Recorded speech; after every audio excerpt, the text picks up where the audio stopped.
తాకట్లో ఉన్న బంగారాన్ని విడిపించి ఆ రోజున మార్కెట్ ధర కట్టి మిగిలిన డబ్బును మీకు అందిస్తుంది కొమ్మూరి గోల్డ్. నేను అదే అడుగుతున్నాను. ఇప్పుడు దాకా మీరు ఒక సినిమాల్లో చేశారు. అన్ని మూవీస్ ఇన్ని చేసిన తర్వాత కూడా ఎవరైనా ఒక చిన్న బ్రేక్ తీసుకున్నారు అనుకుంటే దట్ షుడ్ బి ఒక మ్యారేజ్ అయిందో లేకుంటే ఒక ఫ్యామిలీని చూసుకుంటున్నారు పిల్లలు కాబట్టి అక్కడ ఒక పాజో ఒక బ్రేకో తీసుకొని ఇంకొక దాంట్లోకి వెంచర్ అవుతారు, ఇంకోటి చేస్తారు. బట్ మీ కేసులో అది జరగలేదు కదా? జరగదు, ఎప్పుడు జరగదు. ఎందుకు తెలుసా? కళమ్మ తల్లి ముద్దు బిడ్డను నేను, అందుకని పెళ్లి చేసుకోవద్దు అని ఏం లేదు కదా మనకు. కళామ తల్లి ముద్దు బిడ్డలు బోల్డ్ ఎంతమంది డాన్సర్స్ పెళ్లిళ్ళు చేసుకున్నారు, పిల్లలు ఉన్నారు.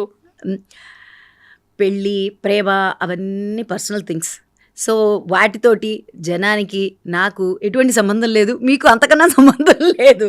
అవి ఆ వింగులు వేరు, ఈ ప్రొఫెషనల్ వింగ్ వేరు. ఎందుకంటే ఇప్పుడు నా గురించి నేను మాట్లాడచ్చు. నా లైఫ్లో గతంలో ఏం జరిగినాయి ఏమిటి అనే దానికి మంచి విషయాలు మాట్లాడుకోవాలి. అప్పుడే మనం పాజిటివ్గా ముందుకు.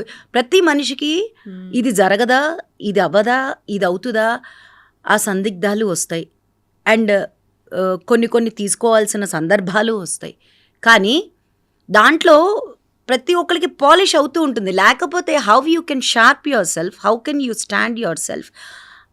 ఆ రాపిడిలో మనం కిందకు పడిపోకూడదు, పైకి తన్నుకుంటూ రావాలి తప్పితే ఆ రాపిడి మనం నేర్చుకోవడానికే వస్తుంది. జీవితంలో ఒక కష్టం వచ్చినా నష్టం వచ్చినా లాభం వస్తే అందరూ ఆహా ఊహో అంటారు. దాని గురించి నేను ఇప్పుడు మాట్లాడను, మీరు అడిగారు కాబట్టి. నష్టం వచ్చినా కష్టం వచ్చినా ఎవరు తోడుండరు. నిజం చెప్తున్నా, ఎవరు మనం ఉంటారు వాళ్ళు వస్తారు. అది ఎందుకు వస్తుంది? మనం ఏదో జీవితంలో మనం నేర్చుకోవాలి కాబట్టి వస్తుంది.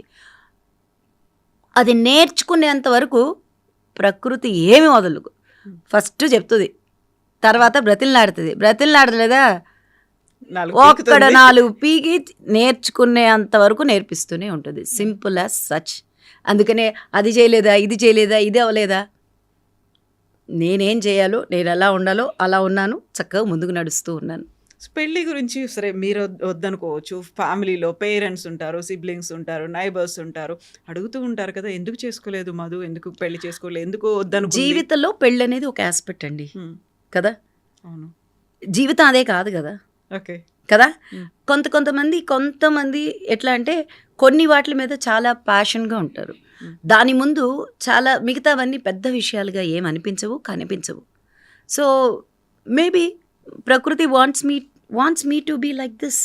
బాగాలేనా ఇప్పుడు? No I'm not. బాలేనా? చాలా బాగున్నారు కాబట్టి ఎందుకు ఇలా డాన్స్ అంతలా రీప్లేస్ చేసింది, ఎందుకు పెళ్లి వైపు వెళ్ళలేదు? పోనీ ఒక ఫ్యామిలీ, నాకంటూ పిల్లలు, అలా యూజువల్ గా ఎవరైనా ఆలోచించేది అదే కదా. అది అవసరమైనప్పుడు అవి రావచ్చేమో. ఇప్పుడు బాగున్నాను కదా, ఇప్పుడు చక్కగా ఉన్నాను, బాగున్నాను అంతే. ఇది పెళ్లి అవసరమైతే అన్నీ అవుతాయండి. ఆ తోళ్ళు అందరూ అందుకని ఇప్పుడు చేసుకుంటా, అప్పుడు దట్స్ అ డిఫరెంట్ ఇష్యూ. ఎందుకంటే I understood what is life, what I have to focus, where I have to go. So that is what I am doing. So అందుకని అవి లేవా అన్నీ ఉంటాయి జీవితాల్లో, ఉండకుండా ఏమి ఉండవు. దాన్ని పెళ్లి అనేదాన్ని స్ట్రైక్అవుట్ చేయలేదు. It is there on the cards, ఎప్పుడో తెలియదు అంతేనా? ఆలోచన లేదు. ముందుకు నడిచే దాంట్లో నేను నాకున్న అరేనాలో, నాకున్న ఏరియాలో నేను ఏది ముందుకు నడవాలో అది నడుస్తున్నా అంతే. అంటే again universe what it reflects or what I am reflecting universe, that is what it is doing, that is what it is going. The work అవ్వచ్చు, పర్సనల్ అవ్వచ్చు, ప్రొఫెషనల్ అవ్వచ్చు, అన్ని. I believe in so much in that. So డాన్సర్గా మేము శోభన గారిని చూసాము. శోభన గారు కూడా మ్యారేజ్ చేసుకోలేదు, మీరు కూడా చేసుకోలేదు. ఆ తర్వాత కొంతమంది ఇలా పద్మిని గారు కావచ్చు, రాగిణి ఇలాంటి వాళ్ళు కూడా పెళ్లి చేసుకోలేదు కదా. అలా ఏమైనా పెట్టుకున్నారా? అట్లా ఏం లేదండి, అట్లాంటివన్నీ ఏం లేవండి. అంటే వాళ్ళ లైఫ్ లాగానే నా లైఫ్ ఉందా? కాదు కదా. నా లైఫ్ లాగా వాళ్ళ లైఫ్ ఉందా? It doesn't count on, because each person there individuality, professional career, life, again kids, అవి మనకి రుణానుబంధం ఉంటే జరుగుతాయి. Maybe this is my last life, who knows it? ఎవరు చెప్పగలరు? నోబడీ కెన్ టెల్ కదా. అప్పుడు మనకి రుణం ఎక్కువ ఉండదు. సో ఈ రుణానుబంధంలో పెళ్లి అనేది లేదా, ఆ భవబంధాలు అంటే అంత పెద్ద subjects let we not talk. ఎందుకంటే మనకి తెలియదు. ఇప్పుడు ఒకళ్ళు ఎందుకు ఇట్లా పైకి రాలేదు, ఎందుకు వీళ్ళు పైకి వచ్చేసారు అని అంటే అది నిజంగా వాళ్ళు చేసిన హార్డ్ వర్క్ కాదు. ఎప్పుడూ ఎక్కడో ఏదో చేసుంటారు, ఏదో జన్మలో మనకి తెలియదు కదా. ఇప్పుడు ఎట్లా అవి తెలియని వాటి గురించి మనం ఎక్కువసేపు వాటి మీదే కూర్చునే కన్నా ఇప్పుడు నాకు తెలిసిందేంటి, నేను డాన్స్ చేయగలను. ఇప్పుడు నాకు తెలిసిందేంటి, నేను యాక్ట్ చేయగలను. ఇప్పుడు నాకు తెలిసిందేంటి, I know how to do business. So ఇప్పుడు నాకు తెలిసిందేంటి, అట్లా నేను ముందుకెళ్తున్నా. తెలియని వాటి గురించి ఆలోచిస్తూ బుర్రపాడు చేసుకుంటూ, because I'm happy in this way. ఎందుకంటే మనకు రుణం లేకపోతే ఏది, ఈరోజు నాకు రుణం లేకపోతే ఇక్కడ నేను ఈ టీ తాగను, ఇక్కడ ఈ మంచినీళ్ళు తాగను. నేల రుణం, నీళ్ల రుణం, అట్లానే మనుషుల రుణం అది ఉండాలి. అది లేకపోతే మనకు జోలికి ఎవరు రారు, మనం ఎవరు జోలికి వెళ్ళం. అంతే కదా, నిజం కదా. సో దీనికంతా బాధపడిపోవటాలో లేకపోతే దీనికంతా ఆలోచించటాలో అసలు first our mind is a beautiful అండి. మనం ఏం కావాలంటే అది మేనిఫెస్ట్ చేసుకుంటుంది. ఏది కావాలంటే అది ముందుకు వస్తుంది. ఏది అది it's a beautiful garden. Why have to fill with so many other aspects కదా. ఇప్పుడు నా పనిలో నేను ఉన్నప్పుడు it's a beautiful garden. Not that propose చేయలేదు, అవి వస్తాయి. Like I address it in a beautiful way, beautiful manner, because I know how love is, it is a beautiful thing which we not mess it up with other things.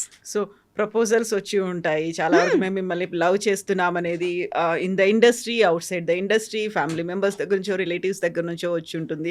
అందులో మధురిమ చాలా బాగుంటుంది, dance కూడా చేస్తుంది, మంచి సినిమాలు చేసింది, తను మా ఇంటి కోడలు అవుతే బాగుంటుంది, ఇలా అనుకునేటువంటి కొంతమంది పేరెంట్స్ కూడా ఉంటారు కదా. వాటన్నిటిని ఇలా పక్కన పెట్టేశారా? ముందు నా దగ్గర అడగటానికి భయం వేస్తుంది, ఎందుకంటే నేను గురువును కదా. నా దగ్గరికి అప్రోచ్ చేసే వాళ్ళు ఎట్లా ఉంటుంది, అప్పుడు కూడా కొంచెం నేను ఎవరితోటి అంటే ఆ టైం ఫ్రేమ్లో అట్లానే ఉండేది. మా నాన్నగారిని ఏమైనా అడగాలన్నా కూడా తలుపు చాటు ఉండి ఇది అని అడిగా. లక్కీగా ఏంటంటే ఏ రోజు మా పేరెంట్స్ మమ్మల్ని ఆపల. మేము ఇది చేస్తామంటే వాళ్ళు ఎప్పుడు అంటే దానికి సపోర్ట్ చేశారా లేదా తెలియదు, కానీ వాళ్ళని ఎప్పుడు మేము ఇబ్బంది పెట్టలేదు. మాది చాలా పెద్ద ఫ్యామిలీ. అంటే మా దగ్గర నేను పెరగడమే ఒక 15 మంది పిల్లలతోటి పెరిగాను. మా పెదనాన్నగారి పిల్లల 5, మేము 5. తర్వాత మా ఇంటి నిండా ఇంకా పిల్లలు ఉండేవాళ్ళు. అట్లా పెరిగిన ఒక ఇది అనమాట.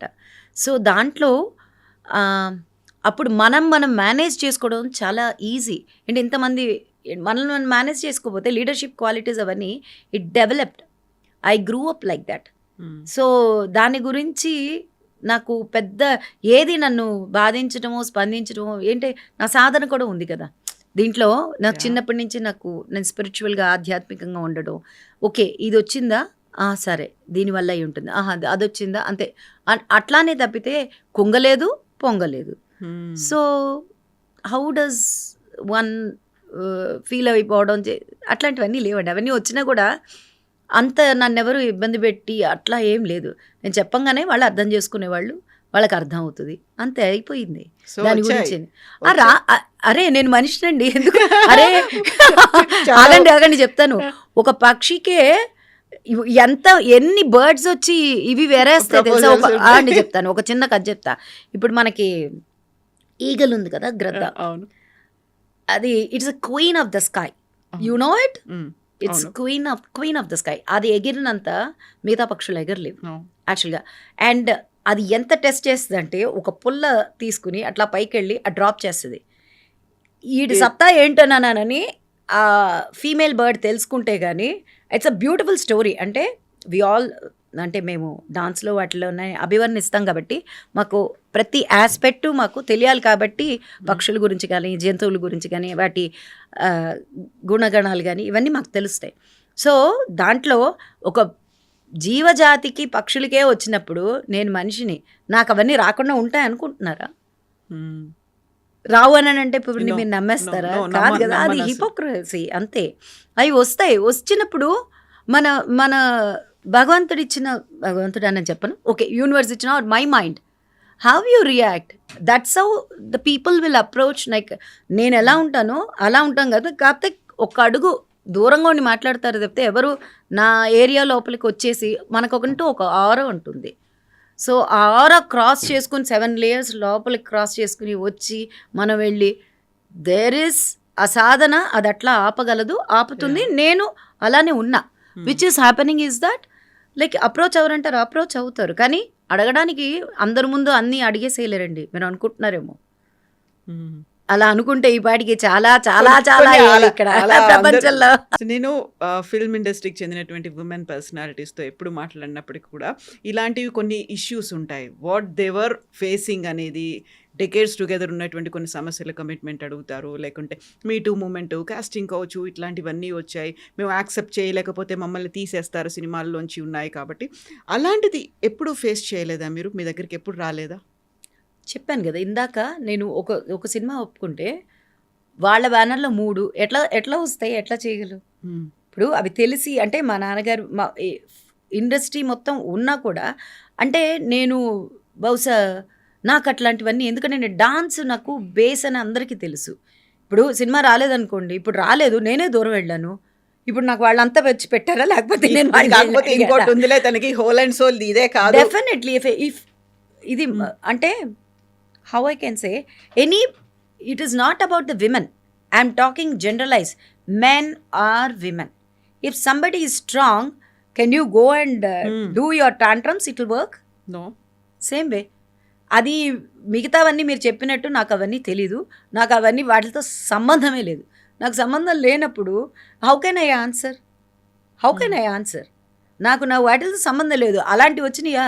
అక్కర్లేదు. మన పని మనకు ఉంది కదా, హ్యాపీగా మన పని మనకు ఉంది కదండి. ఇప్పుడు అదే అంటున్నాను నేను, ఇదే చేసి తీరాలి, నాకు సినిమా తప్పితే ఇంకోటి తెలీదు, లేకపోతే నాకు డాన్స్ తప్పితే ఇంకోటి తెలీదు, లేకపోతే అది తెలియదు ఏమిటి? నీ అవసరానికి ఇప్పుడు రేపు నీ ఖర్చులకి నువ్వే సంపాదించుకోవాలి. దానికి ఎన్ని నేర్చుకుంటే 1,000,000 విద్యలు కూటి కొరకే అన్నట్టు all these things that will make you strong. That's it. ఇప్పుడు అడగలేదా, చేయలేదా, ఒకవేళ అడిగారు చేశారు అనుకుందాం.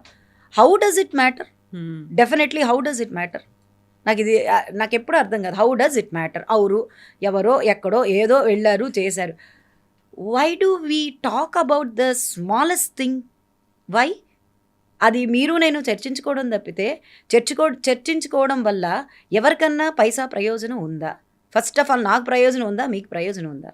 అసలు దాన్ని ఎందుకు ఒక పెద్ద భూతద్దంలో చూస్తారు? ఇష్టమైతే వెళ్తారు, కష్టమైతే మాంతారు, ఇష్టమైతే చేస్తారు, కష్టమైతే మాంతారు. దీనికోసం ఇది వెళ్ళాలి, దీనికోసం నాకు అసలు ఆ కాన్సెప్టే నాకు తెలియదు, నాకు అక్కర్లేదు, నేను అసలు లేను. అప్పుడు మనం ఒక్క రోల్లోనే మిగిలిపోవాలి. కూతురుగా పుట్టాం కాబట్టి కూతురుగా మిగిలిపోవాలి. ఒక తల్లిగాను, ఒక చెల్లిగాను, ఒక ఎంప్లాయీగాను, ఒక ఇదిగాను వెళ్ళకూడదు కదా. అట్లా మనం మిగిలిపోలేదే. మనం ముందుకి నడుస్తున్నామంటే మనకు ఒక స్టెబిలిటీ, ఎబిలిటీ లేకపోతే ఏ పనైనా ఫర్గెట్ అబౌట్ మూవీస్ చాలా మంచిదండి. చక్కగా మనం దాని నుంచి బోల్డ్ అంతా విశ్రాంతి చెందుతున్నాం. ఒక పాజిటివ్గా తీసుకుందాం, రిలీఫ్ వస్తుంది, నవ్వుకుంటున్నాము, చక్కగా సమేతంగా కుటుంబ సమేతంగా కూర్చుని చప్పట్లు కొట్టుకుంటున్నాం, విజిల్స్ కొట్టుకుంటున్నాం. ఆ సినిమాలు కామెడీ ఉంటే చూసుకుంటున్నాము. ఒరే ఆఖరికి పిల్లల్ని తిట్టకూడదు, ఒరే నువ్వు ఆ సినిమాలో లాగా చేస్తున్నావు అని చెప్పేసి తిడుతున్నాము. ఇప్పుడు చాలా అంటే ఊత పదాలు మాట్లాడుకుంటున్నాం. ఇలాంటి ఒక మంచి సంస్థను తీసుకుని వచ్చి అంతమంది ఇప్పుడు ఇప్పుడు తరుణ్ భాస్కర్ గారి మూవీలో చేశాను కదా తరుణ్, దాంట్లో అందరూ ఆడపిల్లలే. నాకు ఎంత సంతోషం వేసిందంటే యంగ్ జనరేషన్ ఒక డైరెక్షన్ డిపార్ట్మెంట్లో 3, ఎడిటింగ్ డిపార్ట్మెంట్లో 2, లైటింగ్ డిపార్ట్మెంట్లో అందరూ ఆడపిల్లలు చక్కగా 20 ఏళ్ళు, 25 ఏళ్ళు, 23 ఏళ్ళు ఇట్లాంటివన్నీ చెప్పి భయపెట్టేసి అప్పుడు నిజంగానే చేశారండి. నిజంగా మీరు అన్నట్టే చేశారు, కాదని అంటల్లా చేశారు. అది వాళ్ళకి ఇష్టమైంది, వెళ్ళారు. ఇప్పుడు మనకెందుకండి అవన్నీ? అసలు నాకు అర్థం కాదు. దీని గురించి వెరీ రీసెంట్గా సింగర్ చిన్మయి కూడా మాట్లాడింది. అలా లేదని మీరు ఎలా అంటారు? ప్రతి ఒక్కరికి ఉంటేనే యాక్సెప్ట్ చేస్తారు. కొంతమంది న్యూడ్ ఫొటోస్ కూడా పంపించేవాళ్ళు ప్రపోజ్ చేయడానికి వాళ్ళకు ఉన్నటువంటి. యా అండి, నిజంగా చెప్పిన, do you have time for all this things? I don't have time for all this things because నాకు అది పని కాదు. నా పని నాకు తెలుసు. When I know my work, my focus is there, not like this things. ఎందుకంటే ఆడవాళ్ళు, మగవాళ్ళు అందరూ ఒక తల్లి పెంచితేనే పెరుగుతారు. నేను మళ్ళీ చెప్తున్నా, తల్లి చేతుల్లో చాలా రెస్పాన్సిబిలిటీ ఉంటుందండి. తండ్రి కన్నా తల్లి ఇప్పుడు ఒక్క మగవాళ్ళని మాత్రం వేరేగా చూసి ఆడవాళ్ళని ఎందుకు అసలు ఈ విభజన ఎందుకు? అంటే మగవాళ్ళు ఏం కష్టాలు పట్టలేదా? నేను ఆడదానిగా ఉండి నేను ఇట్లా మాట్లాడతాను because I want both of them should have a healthy relationship. ఇలాంటివన్నీ చెప్పి నిజంగానే రేపు మన పిల్లల్ని బయటికి పంపించాలంటే మనకి ఎంత కష్టం అండి. ఇప్పుడు నిజంగానే అదే పిల్లలు వచ్చి ఆంటీ అని అనుకుంటూ మన పిల్లల్ని పంపిస్తున్నాం అంటే ఎంత నమ్మకంతో ధైర్యంతో పంపిస్తున్నాం, అవునా? అలాంటిది ఇట్లాంటివన్నీ వస్తే రేపు తల్లులుగా మనం పంపించగలమా? లేకపోతే పిల్లలుగా వాళ్ళు నమ్మి వాళ్ళు వెళ్ళగలరా? ఒక హెల్దీ రిలేషన్షిప్ని, హెల్దీ కెరియర్ని లెట్ వి టాక్ అండి. నాట్ అన్నెసెసరీ నెగిటివ్గా మాట్లాడితే అదే వెళ్ళిపోతుంది జనానికి. ఎస్పెషల్లీ మన మీడియా ముందు మాట్లాడామనుకోండి ఖచ్చితంగా అదే ఉండిపోతుంది తప్పితే పాజిటివ్నెస్ ఎక్కడ ఉంటుందండి? అసలు మనం పంపించగలమా? తల్లిదండ్రులకు forget about movie, forget about dance, forget about as we talk that we are very responsible. ఎందుకంటే మనదే చాలా రెస్పాన్సిబుల్ అయిన ఒక పొజిషన్ మనది. నేను వచ్చేది నెక్స్ట్ జనరేషన్ చెప్పను, వెళ్ళిపోయిన జనరేషన్ చెప్పను. Let we talk positive, let we bring that positiveness again. అరే నేను చేసిన ఒక వృత్తి నాది అలాంటిది ఇష్టం లేదు, ఇలాంటిది ఇష్టం లేదని నేనే చెప్తే ఇంకా నేను దాంట్లో నేను కొన్నాళ్ళైనా తిని ఉంటాను కదా, నా కుటుంబం అంతా గడిచిపోతుంది కదా, నేను నా ఖర్చులకంతా వినియోగించుకుని ఉంటాను కదా. అలానే డాన్స్ అవనివ్వండి, సినిమా అవనివ్వండి, ఏదైనా పని చేసినప్పుడు ఒక ప్రొడ్యూసర్ మనకి ఇస్తున్నాడు, ఒక ప్రొడ్యూసర్ కనుక వచ్చి తీస్తున్నప్పుడు ఆ సంస్థ అంటే ఏంటి, దాంట్లో ఒక 500 మంది పనిచేస్తున్నారు అనుకోండి. ఒక సీను అక్కడ చేయాలంటే, ఒక షాట్ చేయాలంటే కనీసం మినిమం ఒక 300 మంది స్టాఫ్ కానివ్వండి, ఇంకోటి ఇంతమంది ఉన్నారా, వాళ్ళ ఇంట్లో ఆ ఒక్క రోజన్నా గడుస్తుంది కదా. అంత మంచి ఒక వ్యవస్థను పట్టుకుని ఈ లేనిపోయినవన్నీ జనాల మధ్యలోకి మనం తీసుకురావద్దండి. నేను మళ్ళీ చెప్తున్నా, ఎక్కడ లేదు. వాళ్ళకి ఇష్టమైతే వెళ్తే వెళ్ళేటప్పుడు వీళ్ళకి తెలియదా, అలా పిలిచేటప్పుడు వాళ్ళకి తెలియదా? Let we not talk about those things. Negative వద్దండి. ఎందుకంటే ఐఎమ్ ఏ పాజిటివ్ పర్సన్. ఇప్పుడు నేను పని చేస్తున్నప్పుడు నేను ధైర్యంగా వెళ్ళాలి. ఈ మాటను పెట్టుకుంటే నేను సినిమాలు ఒప్పుకుంటానా? ఇప్పుడు నన్ను చూసి నా పిల్లలంతా ఉన్నారు యాక్చువల్గా నా డాన్స్కి, నా next generation, I'm the role model for them. ఇప్పుడు ఇట్లా అనుకున్నప్పుడు నేను సినిమాలు చేయగలనా?